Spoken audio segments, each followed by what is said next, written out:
And happy Saturday, everybody. Hi, guys. Ciao. Nice to see you Ciao, back, Paolo. guys. Nice to Welcome see you back. back.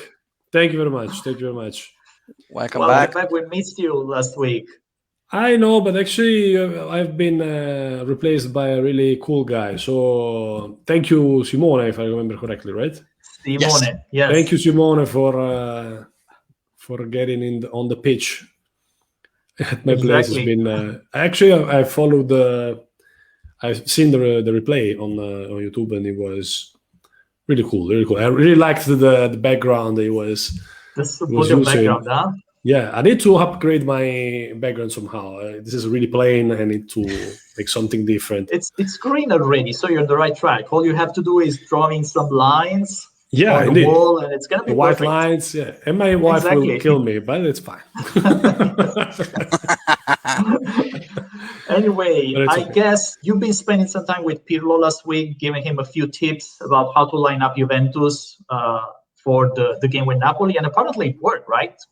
Yeah, apparently yes, I will say. I will say yes. As Diego can confirm us. Well, I can. Can I? Definitely. I think I do. Well, yeah. It's So, did we play football last week? No, I'm talking. Was there any Serie A match? Something? I don't know. I'm afraid so. And we can talk about that actually if we can. If you want. I think Diego was so in denial. He was so in denial after the game that he even removed his Napoli jersey, and today he's wearing something different. Oh, okay, so he's trying to shift the subject. You need to explain this. You need to explain this to your fellow supporters. I do. I didn't remove any Napoli jersey. I'm just wearing. Well, this is like actually from Genoa, from Spensley, but I like the colors. That reminds me like Barcelona. Also, the jerseys behind, all the behind. You can see like you have here Genoa jersey. That's one I just turn it for the colors, so because are really nice colors, so they remind me somewhere in Spain. And then on the other side you have like just a player, let's say like a player wearing a Barcelona jersey. Like a player, yeah, and a random guy, like one that you would not expect to have behind exactly. Which is also there. You can see also there in the corner. There is also so it's just like because I'm waiting my friend Carlos to tell him which team I will be supporting tonight. I'm afraid that now we spoiled it, and he's not going to show up because of this. Probably. Carlos must be in El Clasico frenzy, so probably we're not going to see him. We're not going to hear anything from him until Real Madrid and Barcelona square off this weekend. So I am quite sure that Carlos will not show up, but perhaps he's going to be our special guest, just like last week. Well, maybe. Just it would be nice to talk with him about Clasico. Yeah. Also, they had a really good week in Champions League, so you might at least brag about that. Yeah, exactly. Yeah, that's also something to talk about indeed. Well, let's see. Carlos. Let's see if he show up. So, Carlos, it's official. Sorry, Matteo. Go ahead. I was just saying it's official. We are missing you, Carlos. So just come to us. Have you seen Carlos? Let's ask our followers on the Facebook and on the other platform where we are streaming our new episode of the Cult of Culture Bar Sport. Have you seen Carlos? Yeah. Let us know, please. Write us in the comments. Look for him because we're missing our fourth person in this usual lineup. Yeah. Let's write it down. You see Carlos? Let's scroll down. Where is Carlos? Just write it down. Hey. All right. So another Saturday, another football weekend. We got quite a few things to talk about. Champions League games during the week, and I know that Diego is trying to switch the topic already. Upcoming games, but of course, it is not a Cult of Culture Bar Sport if we don't start with our Serie Saturday quiz. And today, Paolo is going to be the one presenting us the historical if lineup. my laptop is going to assist that, I'm going to do it right away.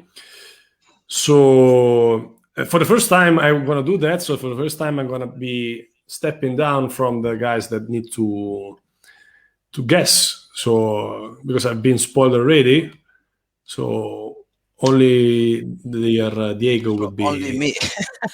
The only one that needs to guess. We were supposed to have also our fourth contender. So for now, we see our beautiful wallpaper. 1 second. And the beauty of the live, as Paolo pulls that up, and here it is. Okay. Right. Here it is. I'll let you guys think of it for a moment while I plug in my charger. So if you will excuse me for like 30 seconds, and go ahead. You can think about it in the meantime. Diego, try to guess it. I'm trying to find one player which I don't see. I have a big doubt, of course, between Pisa and Atalanta. I don't remember. Saeco, I think, was Pisa. I think, but it seems that one is that one Stromberg or Effenberg, the blonde guy. That's the question. I really don't know. Even if I've been spoiled the picture before, I really struggle to understand who are the people in this picture.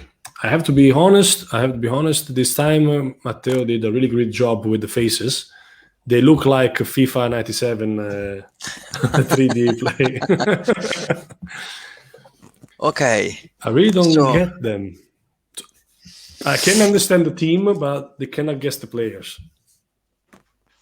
Yeah, I was trying to understand if I can see El Cholito, but I don't see him.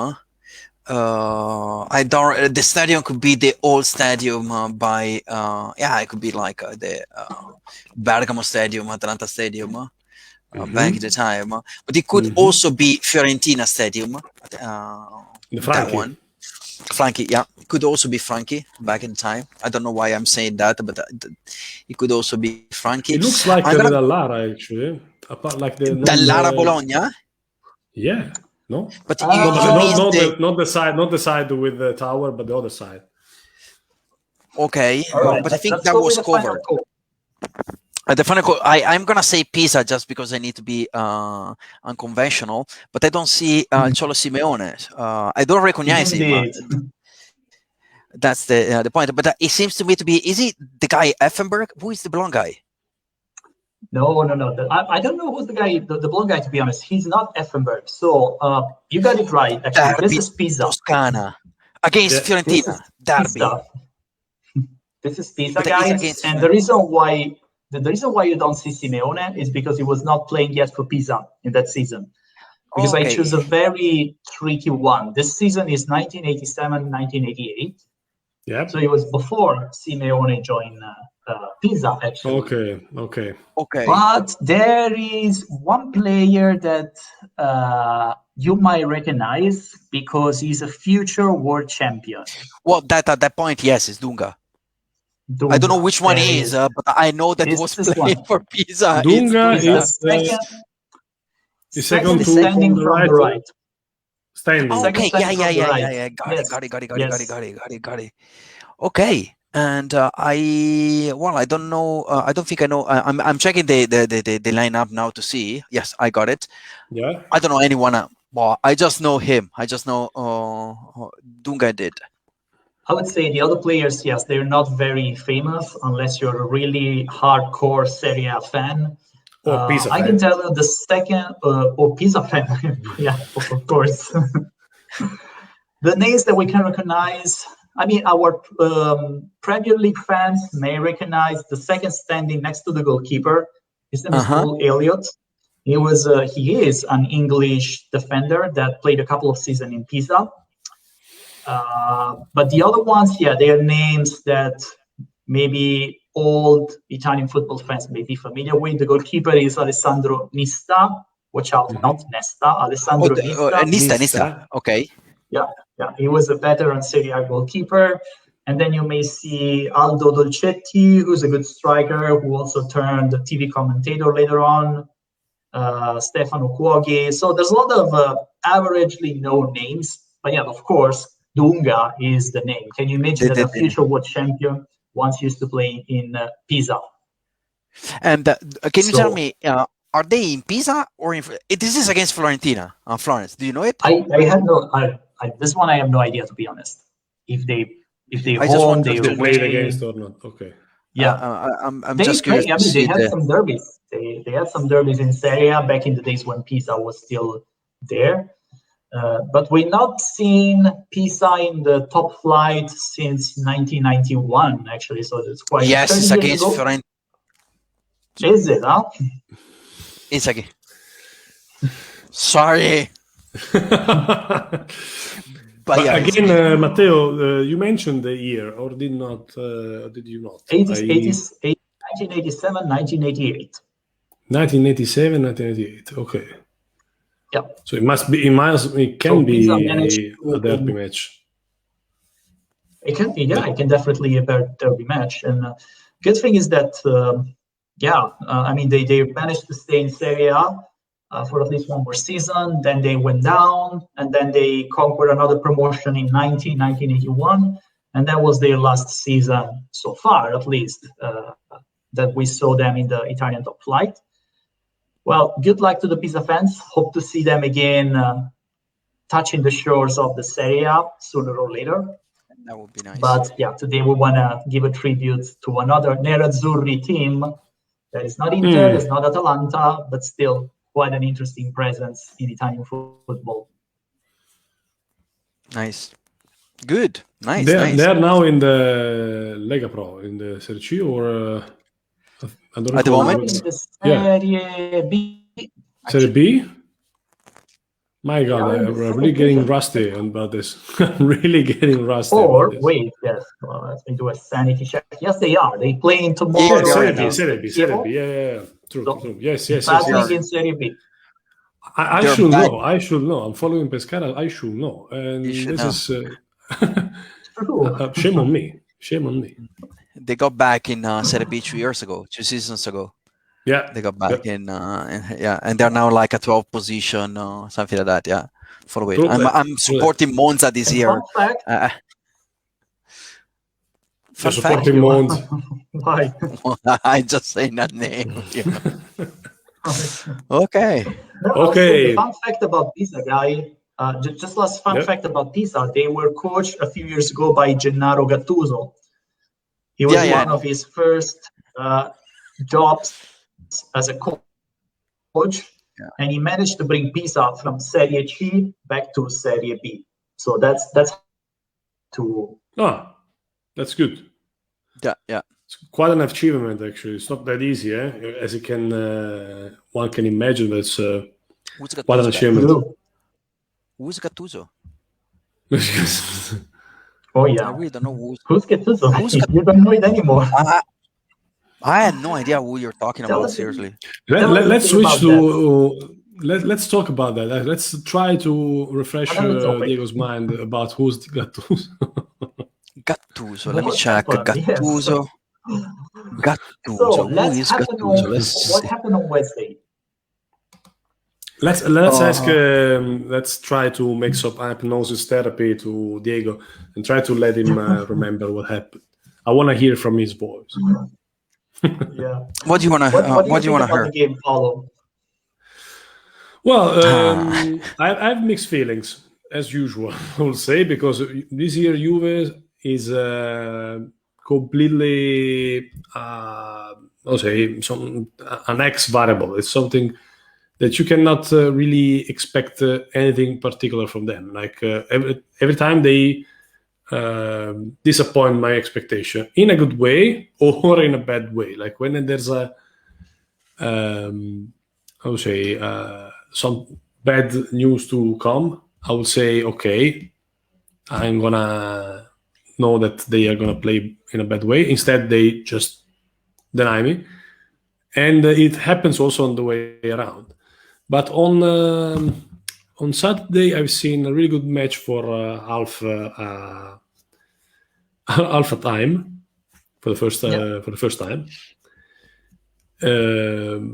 But the second time, I was like, I don't know. Let's Could be better.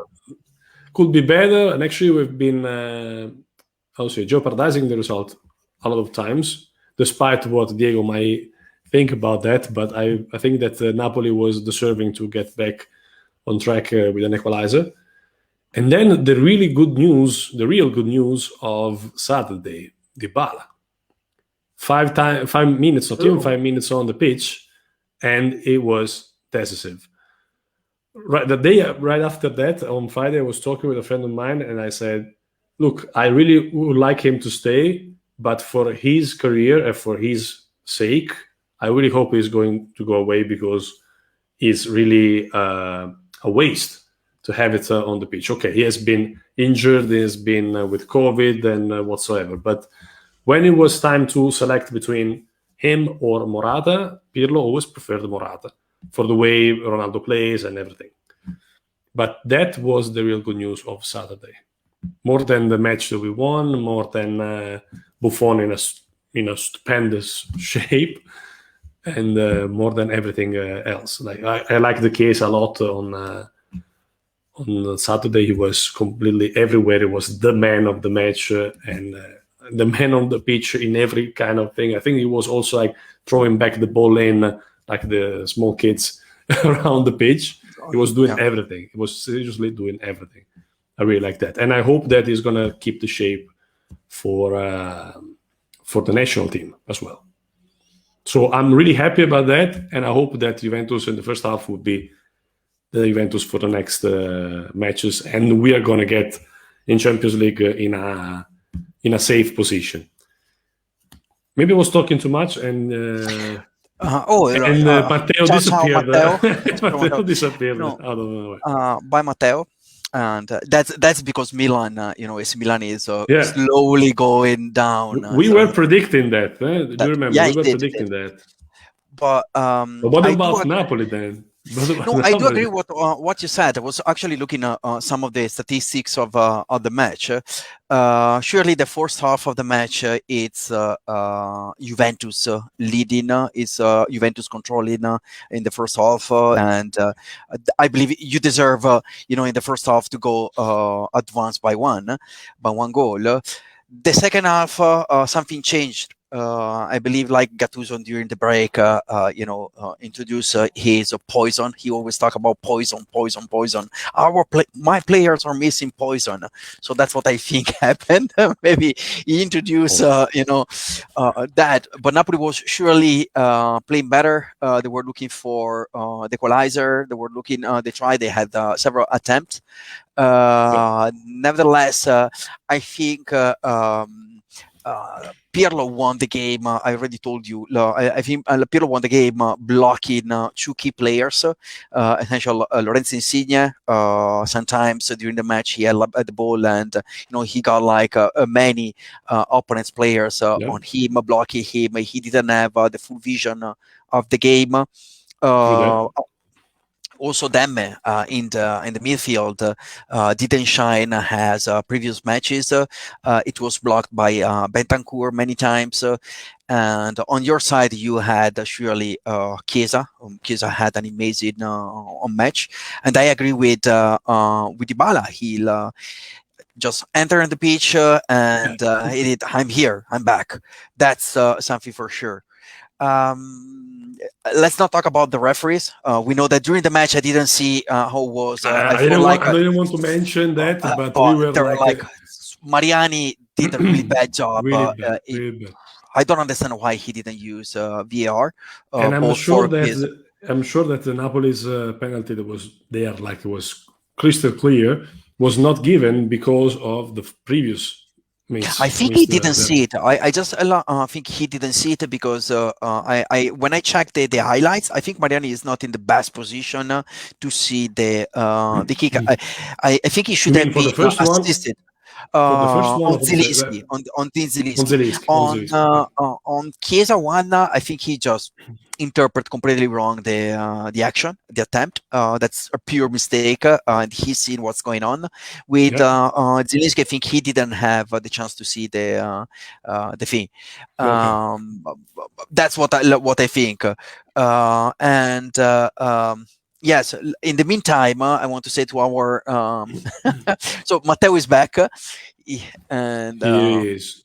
we already talked about Milan, AC Milan, so you can go So away. you can go back if you want.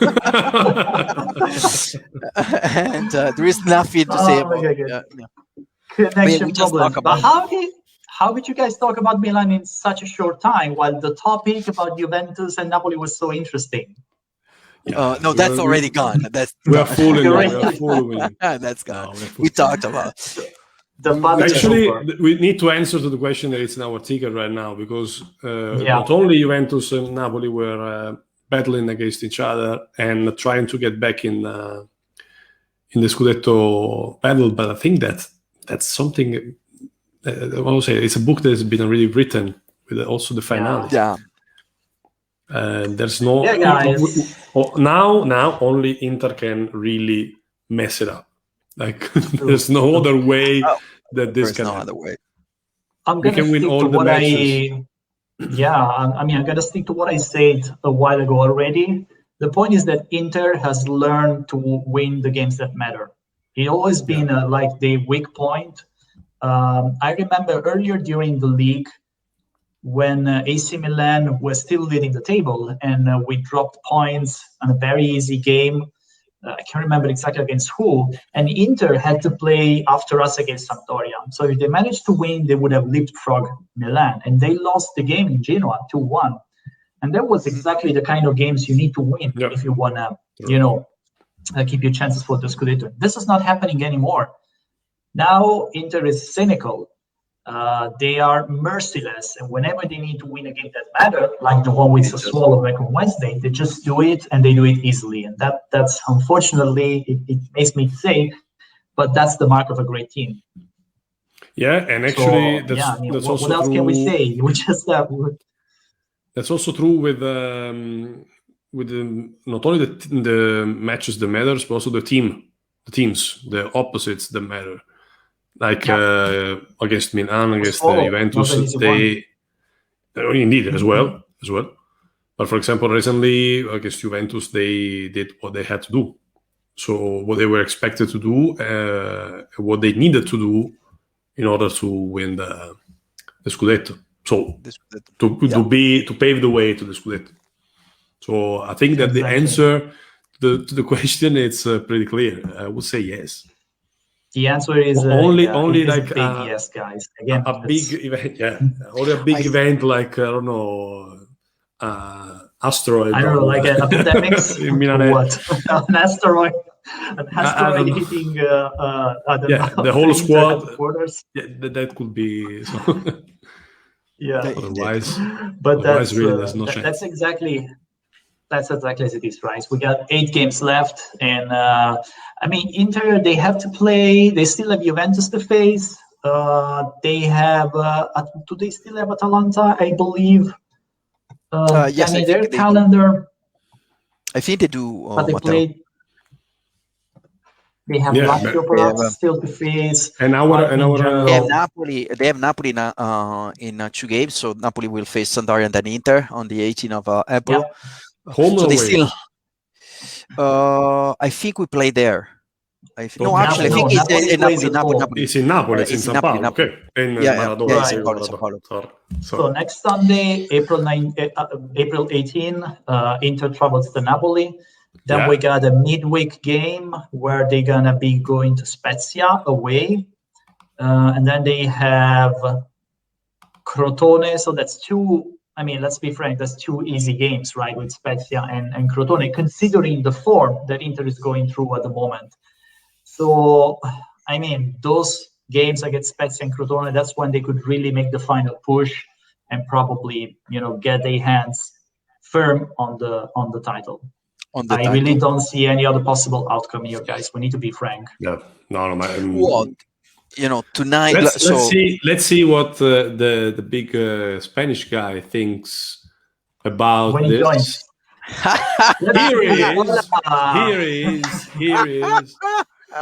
What's that? I'm gonna be like this now. And the day has come. What's that? Thank you, Zizou. Thank you, Zizou. I'm gonna talk like this now, and but you know what? Carlos, we were talking about AC Milan and Juventus trying to reach Inter, no? But I think that you are not in the mood to talk about that. I really feel that you are really looking forward to tonight. I hope I didn't skip the part where you talk about Real Madrid, Liverpool, and Vinicius. We are waiting for you. We were waiting for you. We were waiting for you. It's next in the agenda. In the agenda. So yeah, guys, I think the Scudetto goes to Inter. That's it. That's what we were concluding. We all agree about that. We all agree but about I'm that. just gonna add. I think we can just add, guys, that yes, the first place it's pretty much decided, but the battle for the Champions League spots it's getting very, very interesting. Indeed. Because unfortunately, these guys, the Red and Blacks, which were basically 99% sure of getting one of the top 4 spots, well, now things are getting more complicated because there's a lot of team in just a few points. So we need to watch out for Juventus. We need to watch out for Atalanta, for Roma, which, by the way, we should spend a few words about Roma for what they did in Europe during the week. Napoli's also there. So it's going to be a close call. Right now, the 4 teams that are top 4, I remember the paper of Paolo are exactly the 4 I said, in the order I said. It's written. The paper of Paolo. It's on the record. Yeah. I still think like AC Milan will have troubles in the last part of the season. Yeah, I agree with you. And Juventus, I think, is gonna end up second. Yeah, I think so. Atalanta also have really important games, important matches because they are going to play against Inter and Juventus, and they are actually, I think they are playing against Juventus when Napoli plays against Inter. Is that possible? Yes, they are. Good question. They are on the very same day. So next Sunday, April 18, 3 p.m., Juventus goes to Bergamo to play Atalanta. And then at 8:45 p.m., Napoli-Inter. And that match will be a key match for AC Milan when you have that kind of matches. Let's see. Exactly. Yeah. Let's see. I don't know Napoli what they're doing. Besides against Juventus, I believe Napoli can say something important in the last part of the season. I just want to say, Guy, about this Serie weekend, and then we're going to move to European football because there's a lot that happened. There's a very interesting crossroad when it comes to Champions League and when it comes to relegation today and tomorrow, because actually Milan play tonight in Parma, and Parma are in desperate needs of points, to save themselves.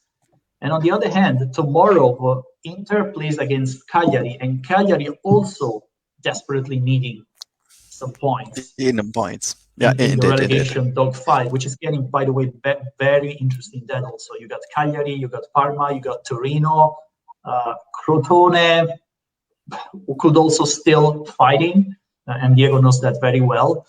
So we're gonna have some very interesting battles for the Champions League and for the relegation. So it's true. Definitely it's true. Serie A still the key match for Spezia Crotone is going to be the key match surely for Spezia winning. Yeah, Spezia winning against Crotone will make sure to be really in a safer position. But be careful also to Fiorentina against Atalanta. Atalanta win against Fiorentina will be an interesting situation for Fiorentina, because Fiorentina is there, and they have like an annoying situation with the change of the coach, because Prandelli left, he resigned, so the situation is not easy also in Florence. Interesting week from the relegation indeed. It's the bottom against the top of the league. Interesting. Didn't realize that. Yeah. We lost Carlos in the he saw my jersey. So go ahead.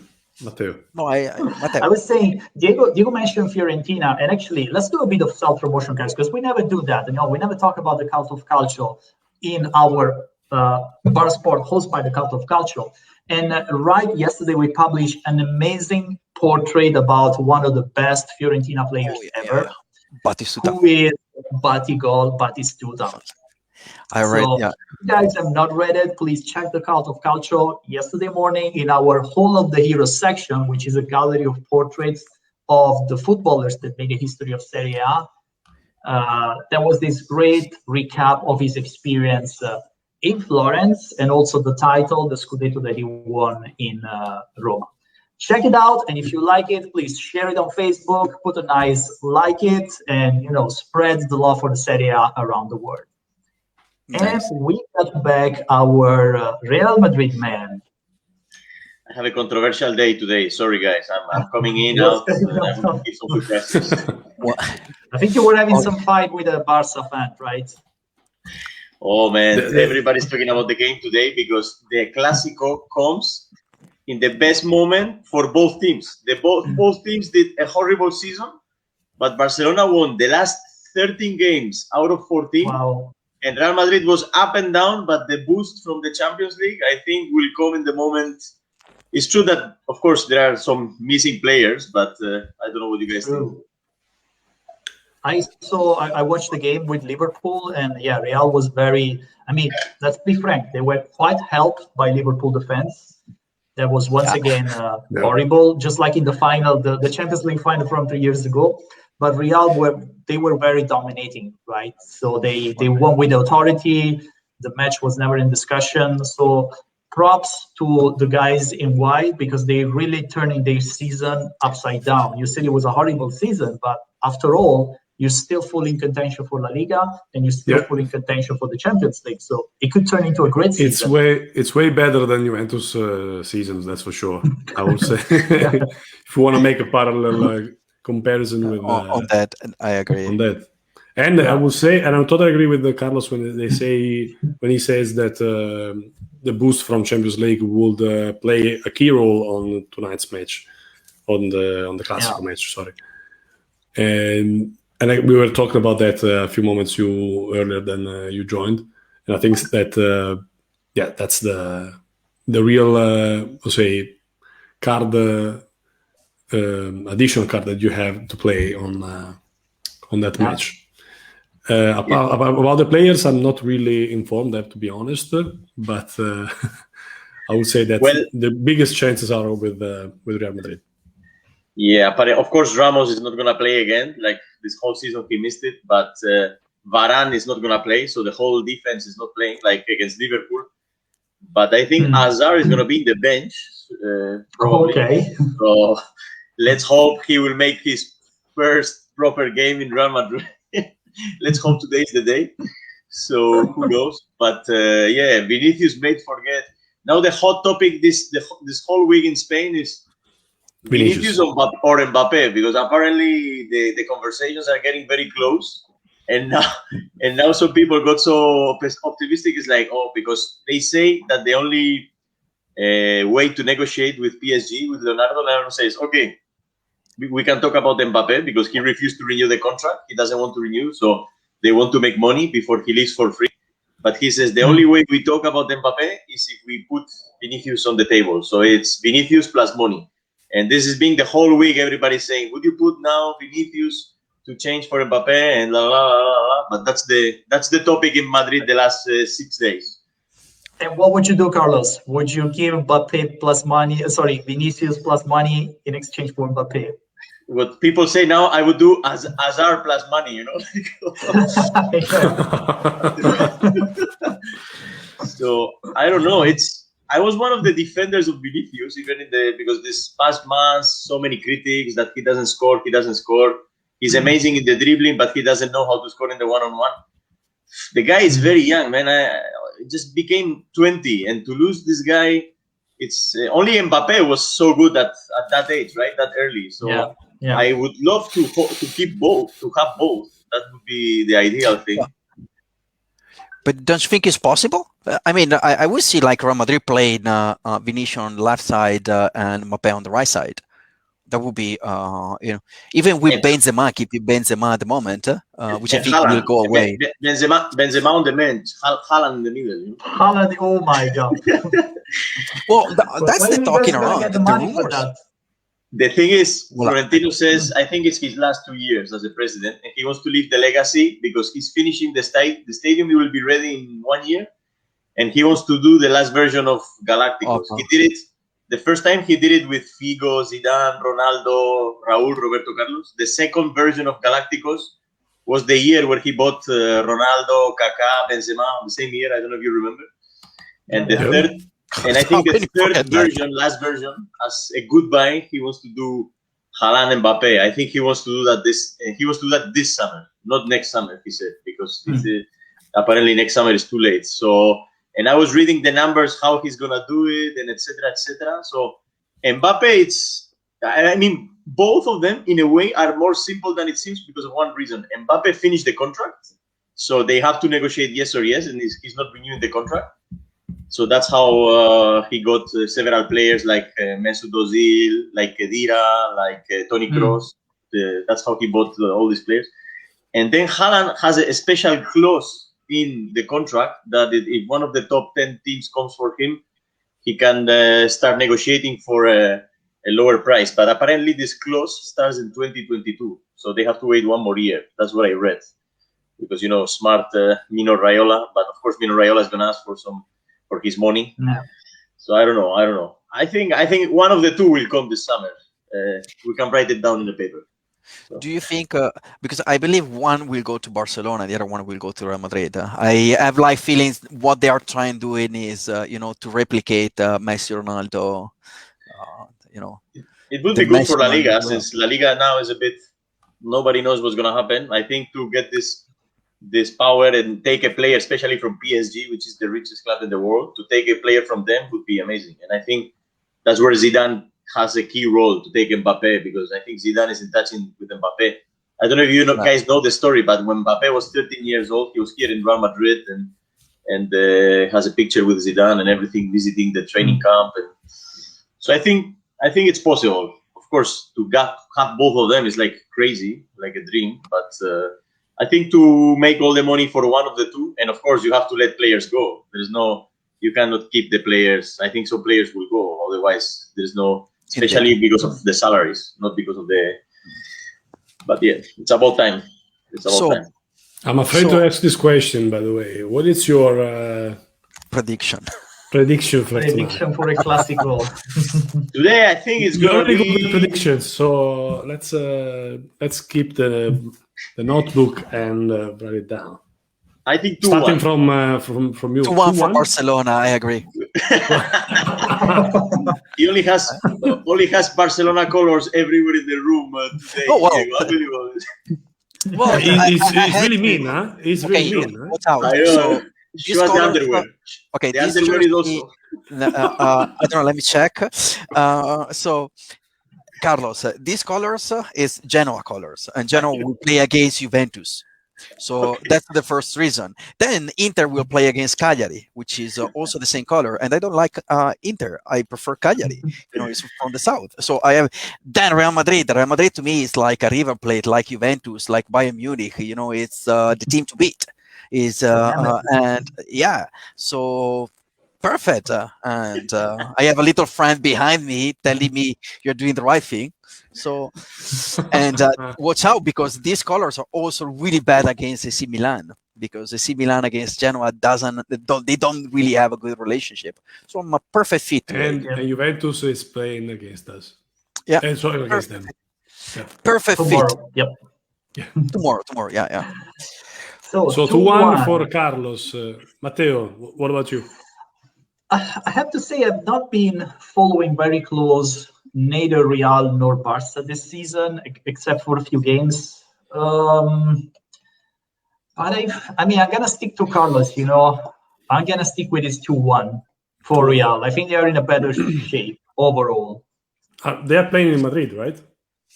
Yeah, but in Valdebebas, remember? Valdebebas. Yeah, but I mean, that The Lega Pro home and away Stadium. games. It's like a training, like what Jurgen Klopp said. We're playing in a But training it's camp, pretty cool. and then I like it. and I think it's a great anyways, there stage. is no fans, so who cares really? Imagine the people there, how much they are struggling for this. Like they are having this big chance to see Real Madrid in their own stadium, and they cannot go there because of COVID. Valdebebas is walking distance from my house. I can see the lights. You imagine they're right there, and they don't let you inside. You know? So you should buy like a telescope, no? So sad, so sad. Man. Wow. Okay. And Diego. I was checking some numbers. So the point is that Barcelona, they are basically not losing for 9 or 10 games away. That's one of the things to say, and that's a really important statistics. Barcelona is doing better. If you look at numbers, it's doing better than Real Madrid. So everything will go in that direction if you need to do a prediction. I actually think it's going to be a tie. It could be a tie, and Atletico will finally make the ends of the Liga because they're going to play against Betis Sevilla and Real Betis, which is the same thing probably. I don't know why in English, because people to let in English they always write Betis Sevilla, but it's Betis. The name is Betis. It's Betis, right? Yeah. So I think Atletico will win the Liga, and maybe it's going to be a tie. But I really hope strongly that Barcelona will win. And remember, there is still a Barcelona Atletico on the way. They have to play against each other. So I think if Real Madrid to win the league has to win, I think Barcelona with a draw, they can still make it to win the league. I think to win the league. Yeah, they are 1 point ahead of you, right? And they could actually end up first in position. And actually, they have also a winning streak in the past. No, they didn't lose the last 5 games. So. Yeah. Since I'm the last one to, you say a draw, but just a draw, or you mention also the score? You just said draw. I didn't mention. I said that. I hope for everyone is going to be a nice one, like a 2-2, 3-3. But I believe like a playing outside of Camp Nou, Bernabeu, and no audience and everything will just put the match, I think it's going to be a really boring match, to be honest. I actually think not. I think not. I think the complete opposite is going to be really fun. Yeah. But the result, I think I need to agree with you. I foresee a draw. I've seen playing Real Madrid against Liverpool as well. But Barcelona is really in a good shape. It's getting better lately. So I think it's going to be fun, but it's not going to have a winner. I'm going to say draw, and I'm not going to mention the score either.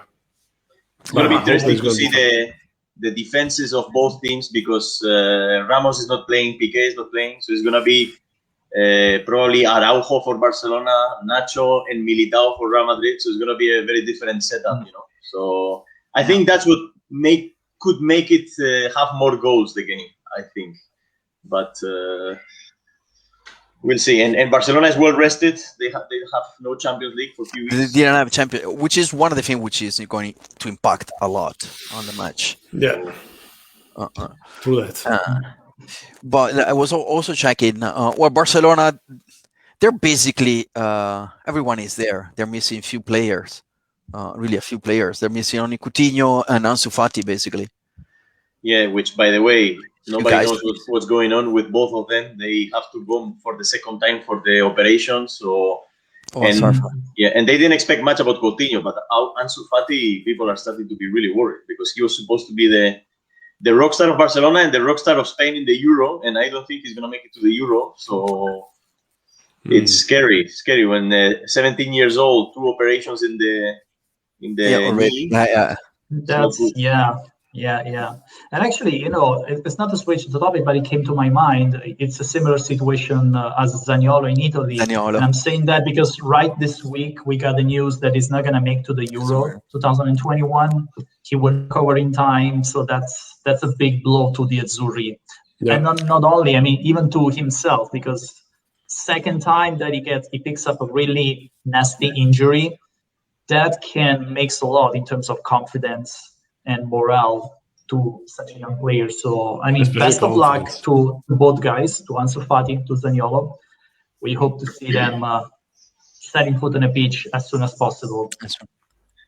Well, good Yeah, luck you to never them. know at that stage with the injuries. I have a couple of names in my mind that were, you probably remember Sergio Canales when he signed with Real Madrid and the times of Mourinho, and then 3 times the ACL in the knees, twice in one knee, then once in the other knee.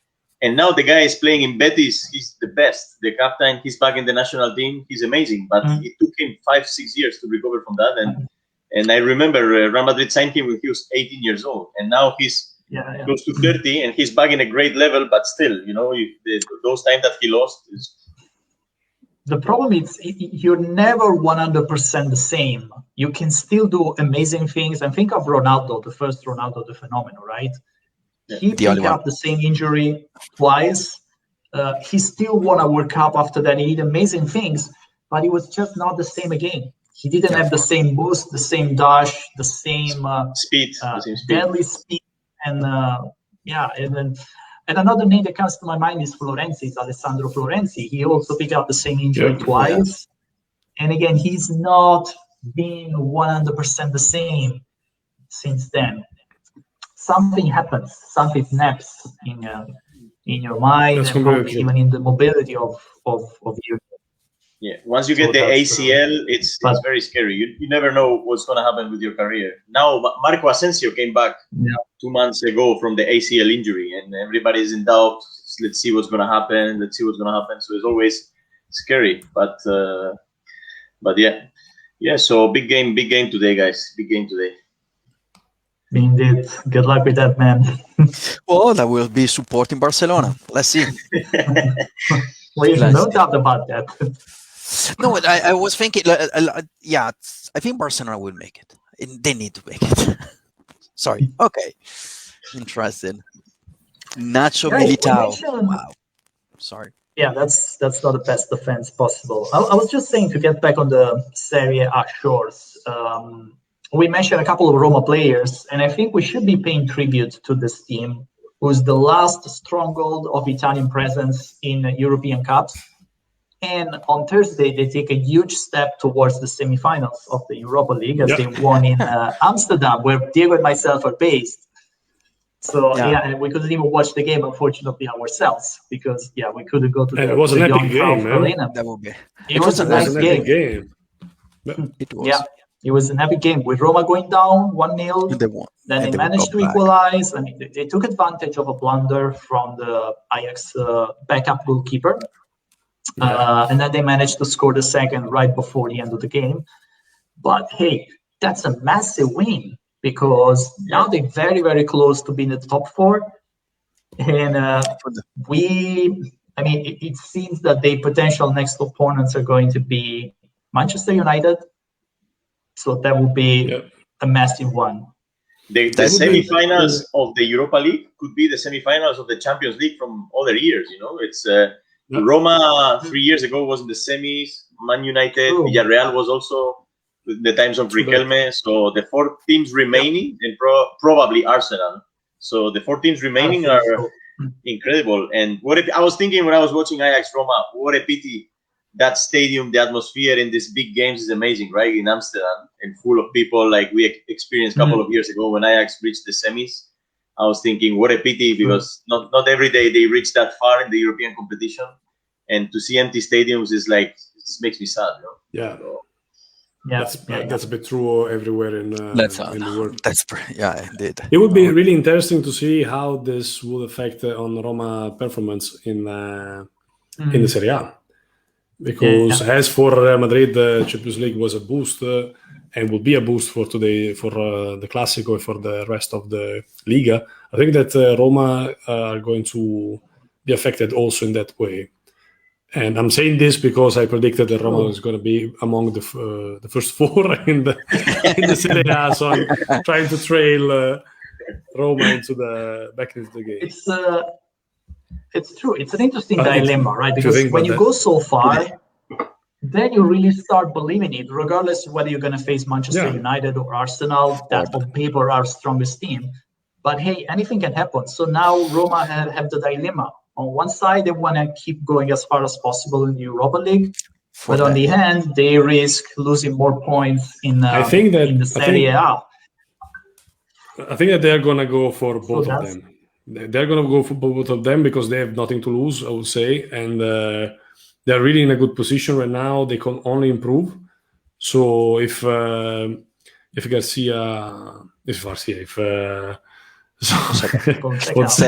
yeah, if Fonseca, nice, I always switch the names. Sorry, guys, it's my fault.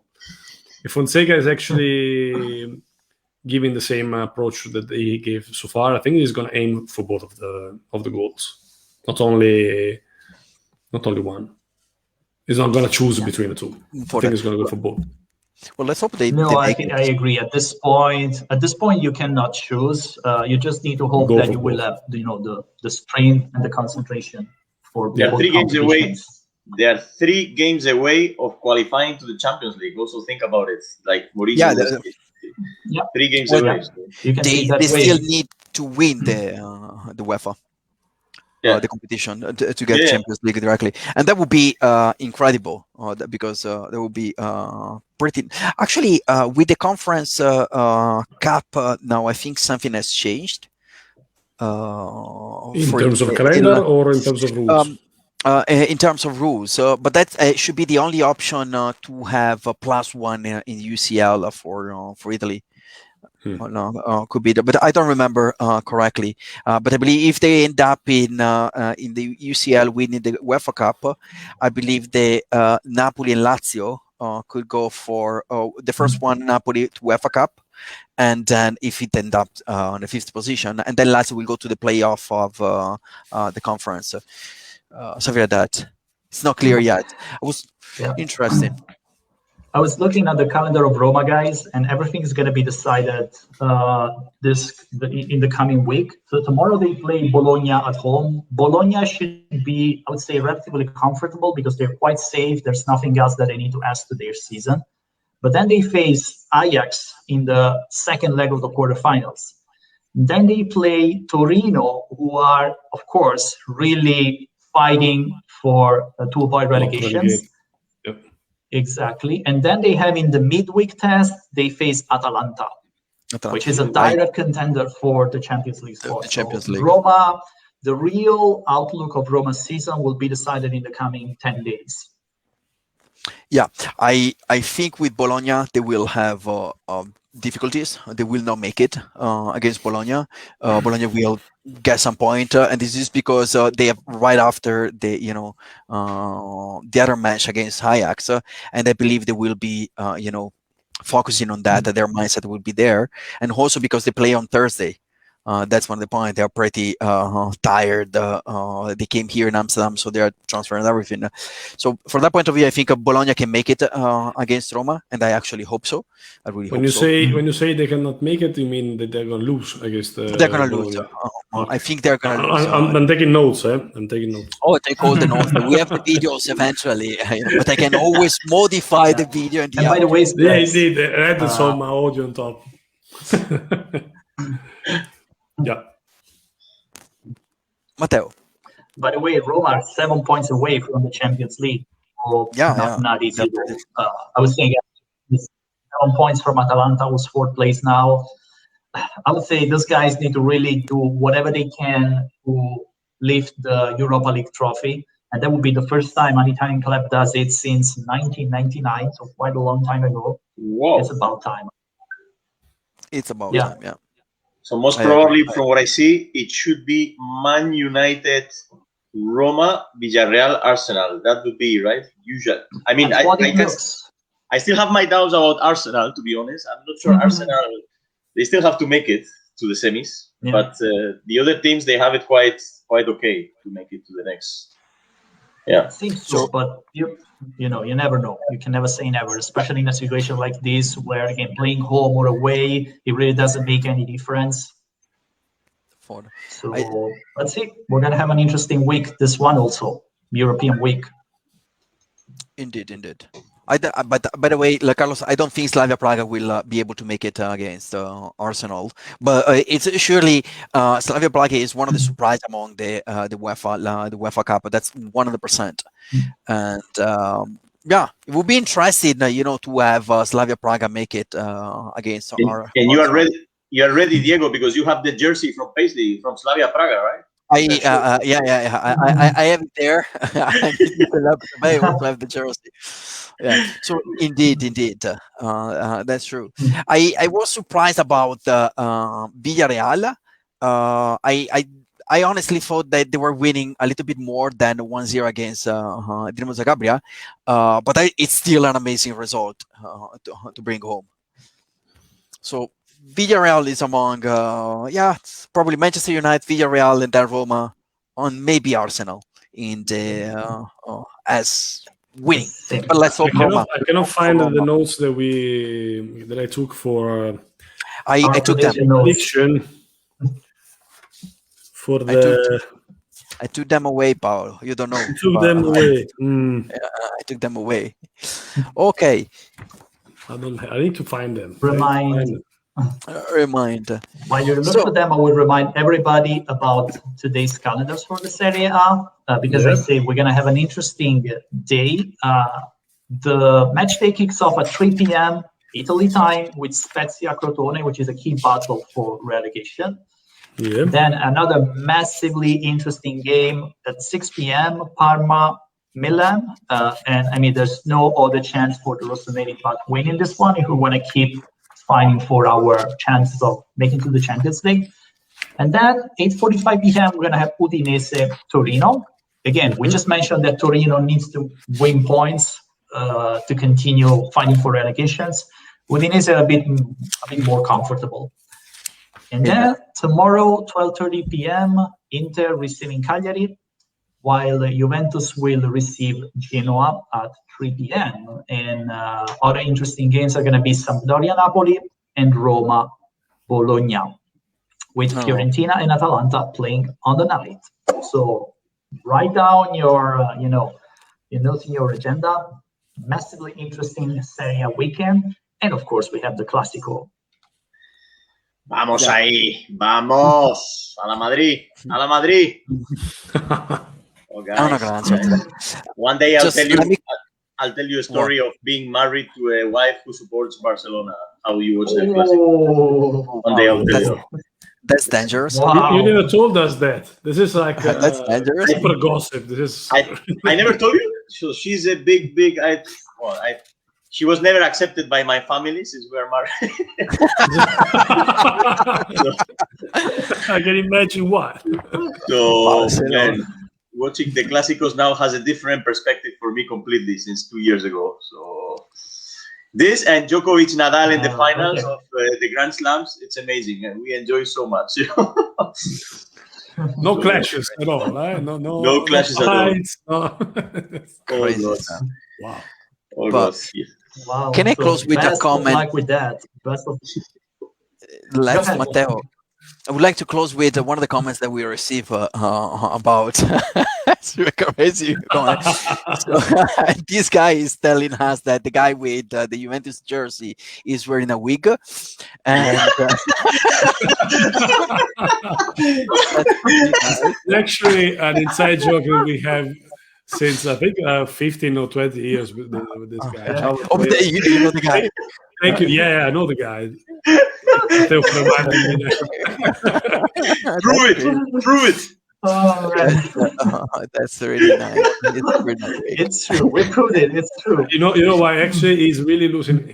He's losing hair, and I'm not. So he's really jealous, and this is like the inside joke. So he's really trying to jinx that I'm gonna be bald in got it. of years. But it's like getting ahead since 15, 20 years maybe. So I'm sorry. I really can feel him. I can really feel him, and I'm not gonna say. You're not gonna comment that. Why? Why, Matteo? You're not commenting that? Okay. Well, speaking of hair and looking at the roster of people who are in this call, well, yeah, I can really feel close to your friend. Anyway. Nice. Okay. All right, guys. Well, Thank you, everybody, for another great talk, great chat about Italian football and not only. So if you like what you see, we invite you once again to follow the Cult of Culture on our social media platform. And why not subscribing to our YouTube channel where you can find all the past episodes of the Bar Sport. So we're going to be seeing each other in 1 week from now. For the time being, have a great weekend and enjoy guys. football. Enjoy Enjoy, guys. Ciao. Bye bye. Ciao, ciao.